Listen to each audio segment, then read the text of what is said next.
Hello everyone, ఈరోజు వీడియోలో అయితే మనం ఫార్మసీ కాలేజెస్ యొక్క రియాలిటీ గురించి అయితే తెలుసుకుందాం. సిలబస్ కానీ ప్లేస్మెంట్స్ గురించి కానీ ల్యాబ్ ఫెసిలిటీస్ ఎలా ఉంటాయనేది డిస్కస్ చేద్దాం. మీరు కూడా నా ఛానల్ ఫస్ట్ టైం వచ్చినట్లయితే please subscribe to the behind prescription. This is Aditya. Let's begin the video.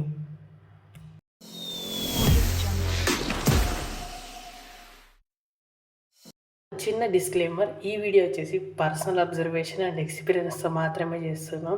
ఏ కాలేజ్ని ఉద్దేశించి అయితే కాదు, కేవలం ఫార్మసీ స్టూడెంట్స్ ఎవరైతే న్యూగా జాయిన్ అవ్వాలనుకుంటున్నారో వాళ్ళకు ఒక ఐడియా ఉంటుందనేసి అయితే ఈ వీడియో చేస్తున్నాం.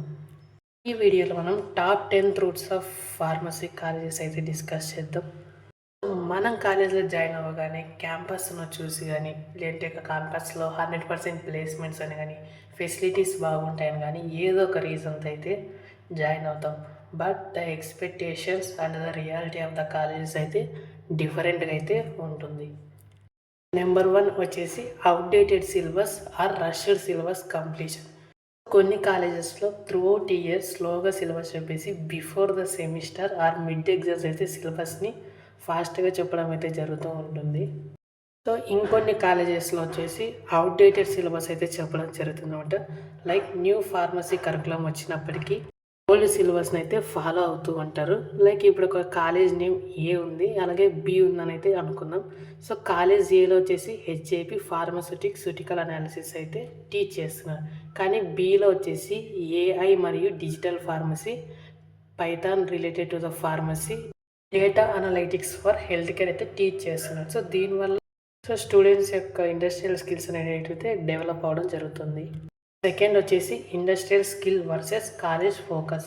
సో మేజర్లీ ఇండస్ట్రీ అయితే ఇండస్ట్రియల్ ప్రాక్టికల్స్ కానీ, జిఎంపి యొక్క నాలెడ్జ్ కానీ, కమ్యూనికేషన్ స్కిల్స్ కానీ అయితే చెక్ చేస్తుంది. బట్ కాలేజ్ మాత్రం థియరీ ఎగ్జామ్స్ మీద అయితే ఎక్కువ ఫోకస్ చేస్తుంది. లైక్ లిమిటెడ్ ఇండస్ట్రీ ఎక్స్పోజర్ కానీ, ఎగ్జామ్ ఓరియంటెడ్గా అయితే ఎక్కువ చెప్తుంది. సో దీని ద్వారా మనకి స్కిల్ గ్యాప్ అనేది అయితే మేజర్గా వస్తుంది. సో ఇండస్ట్రీకి కావాల్సినటువంటి స్కిల్స్ అనేది లేకపోవడం అనేది ఒక డ్రాబ్యాక్ అనమాట. Number 3 more theory less practical అనమాట. సో కాలేజీలో వచ్చేసి ఎక్కువగా థియరీని టీచ్ చేయడం, ప్రాక్టికల్ సెషన్స్ అయితే తక్కువగా ఉంచడం అయితే జరుగుతుంది. సో ఫార్మసీ ప్రొఫెషన్ అనేది థియరీ ప్రొఫెషన్ కాదు, ఇది వచ్చేసి ప్రాక్టికల్ ప్రొఫెషన్. సో మనకి మేజర్గా థియరీ కానీ, అసైన్మెంట్స్ కానీ, రికార్డ్స్ మీద అయితే ఫోకస్ చేస్తుంది. But less hands on experience అంటే ప్రాక్టికల్స్ అయితే తక్కువగా జరిపిస్తుంది. మనం ఎగ్జామ్ ఓరియంటెడ్ కన్నా స్కిల్స్ డెవలప్ చేసుకోవాలి. Number 4 limited lab facilities. చాలా కాలేజెస్లో ల్యాబ్స్ అయితే ఉంటాయి, కానీ వాటిలో అయితే ఎక్విప్మెంట్ అనేది అయితే సరిగ్గా ఉండదు, ప్రాపర్ కెమికల్స్ అయితే ఉండవు. సో ఎక్విప్మెంట్ అనేది తక్కువ ఉండడం వల్ల స్టూడెంట్స్ని బ్యాచెస్గా డివైడ్ చేసినప్పుడు ఫ్యూ స్టూడెంట్స్ మాత్రమే ఎక్స్పెరిమెంట్ పర్ఫామ్ చేస్తారు, బట్ మిగతా స్టూడెంట్స్ మొత్తం రికార్డ్ అయితే రాయడం జరుగుతుంది. సో నెక్స్ట్ 5 వచ్చేసి attendance is more important then studies. So some colleges 75% of attendance అనేది ఇంపార్టెంట్ అని చెప్పేసి, అది లేకపోతే హాల్ టికెట్ ఇష్యూ చేయకపోవడం కానీ, కాండోనేషన్ ఫీ అనేసి ఎక్స్ట్రా ఫీ అయితే పే చేయించుకుంటారు. సో అటెండెన్స్ అనేది ఇంపార్టెంట్, బట్ దాంతోపాటు skills, knowledge, communication skills, practical exposure అనేవి అయితే నేర్చుకోవాలి. నెక్స్ట్ 6 వచ్చేసి లిమిటెడ్ ప్లేస్మెంట్స్ డ్రైవ్ అనమాట. సో ఎవ్రీ ఇయర్ కాలేజ్లో 1 or 2 ప్లేస్మెంట్స్ డ్రైవ్స్ అయితే జరుగుతాయి. ఇందులో నెంబర్ ఆఫ్ స్టూడెంట్స్ అయితే ఎక్కువ ఉంటారు, కానీ ఆపర్చునిటీస్ అయితే తక్కువగా ఉంటాయి. Placement is a opportunity, not guarantee అనమాట. ప్లేస్మెంట్స్ కోసం అయితే వెయిట్ చేయొద్దు, లింక్డ్ఇన్ ప్రొఫైల్ అయితే క్రియేట్ చేయండి. అలాగే ఇంటర్న్షిప్స్ ఏమైనా ఉంటే అవి జాయిన్ అవ్వండి. అలాగే ఇండస్ట్రియల్ కనెక్షన్స్ అయితే ఇంక్రీజ్ చేసుకోండి. దీనివల్ల మీకైతే జాబ్ ఆపర్చునిటీస్ అనేవి అయితే ఇంక్రీజ్ అవుతాయి. నెక్స్ట్ వచ్చేసి 7 ఎవ్రీ ఇయర్ మనకైతే నెంబర్ ఆఫ్ ఫార్మసీ కాలేజ్ అయితే ఇంక్రీజ్ అవుతుంటాయి. దీని ద్వారా పాస్డ్ అవుట్ స్టూడెంట్స్ అయితే ఎక్కువ మంది ఉంటారు, బట్ ఆపర్చునిటీస్ మాత్రం తక్కువగా ఉంటాయి. సో ఫార్మసీ అనేది నాట్ ఏ ప్రాబ్లం, కాంపిటీషన్ అనేది అయితే ఎక్కువగా ఉంది.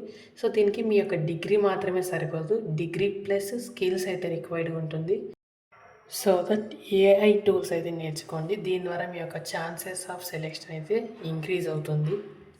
Next number 8. సో ఇక్కడ వచ్చేసి మోర్ స్టూడెంట్స్ లెస్ ఫ్యాకల్టీ ఉంటారు. So every year new admissions వల్ల ఎక్కువ మంది స్టూడెంట్స్ అయితే ఇంక్రీజ్ అవుతుంటారు, బట్ ల్యాబ్స్ కానీ, ఎక్విప్మెంట్స్ కానీ, క్లాస్ రూమ్ కానీ, ఫ్యాకల్టీ మాత్రం రీసోర్స్ అనేది తక్కువగానే ఉంటుంది. సో ఇక్కడ ప్రాబ్లం వచ్చేసి స్టూడెంట్స్ అయితే కాదు, నెంబర్ ఆఫ్ రీసోర్సెస్ అనేవి తక్కువ ఉండడం. సో ఫ్యాకల్టీకి వచ్చేసి ప్రాక్టికల్స్ కానీ, థియరీ కానీ, రికార్డ్స్ కానీ, ఇంటర్నల్స్ మార్క్స్ కానీ ఇవన్నీ సో వర్క్ లోడ్ వల్ల అయితే క్వాలిటీ ఆఫ్ లెర్నింగ్ అనేది అయితే స్టూడెంట్స్కి తగ్గుతుంది. So next number 9, training or internship లిమిటెడ్గా ఉండడం. So most of the students వాళ్ళ యొక్క టైం క్లాసెస్లో అయితే స్పెండ్ చేస్తుంటారు, లేదా ఎగ్జామ్ ప్రిపరేషన్లో అయితే స్పెండ్ చేస్తుంటారు. కానీ కాలేజ్ యొక్క ఇండస్ట్రియల్ టైప్స్ తక్కువగా ఉండడం వల్ల, హాస్పిటల్ ఎక్స్పోజర్ అంటే తక్కువగా ఉండడం వల్ల అయితే రియల్ వరల్డ్ ఎక్స్పీరియన్స్ అయితే తగ్గుతుందన్నమాట. సో దీని ద్వారా అయితే మీ chance of selection and opportunities అయితే తగ్గుతూ ఉంటాయి, lack of skills. Number 10, unutilisation of library. ప్రతి కాలేజ్లో లైబ్రరీ అయితే డెఫినెట్గా ఉంటుంది, but most of the students లైబ్రరీని ప్రాపర్ వేలో యూజ్ చేసుకోకపోవడం వల్ల ప్రాపర్ నాలెడ్జ్ అయితే గెయిన్ చేయలేరు అనమాట. So try to use the libraries. ఈ ఛాలెంజెస్ అన్నిటిని ఎలా ఓవర్కమ్ చేయాలని అయితే మనం అయితే డిస్కస్ చేద్దాం. సో 6 అయితే డిస్కస్ చేద్దాం. నెంబర్ 1 వచ్చేసి ఇంటర్న్షిప్ కానీ హాస్పిటల్ ట్రైనింగ్ కోసం ఇండిపెండెంట్గా అయితే ట్రై చేయండి.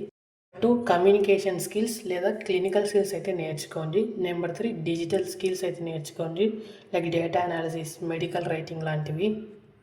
నెంబర్ 4 వచ్చేసి లెర్న్ బిహైండ్ ద సిలబస్, అంటే స్టాండర్డ్ టెక్స్ట్ బుక్స్ లేదా ఆన్లైన్ కోర్సెస్ ద్వారా మీ యొక్క నాలెడ్జ్ని అయితే గెయిన్ చేసుకోండి. అలాగే లైబ్రరీని అయితే ప్రాపర్గా యూజ్ చేసుకోండి. 5th వచ్చేసి అటెండ్ సెమినార్స్ కానీ వర్క్షాప్స్కి అయితే అటెండ్ అవుతూ ఉండండి.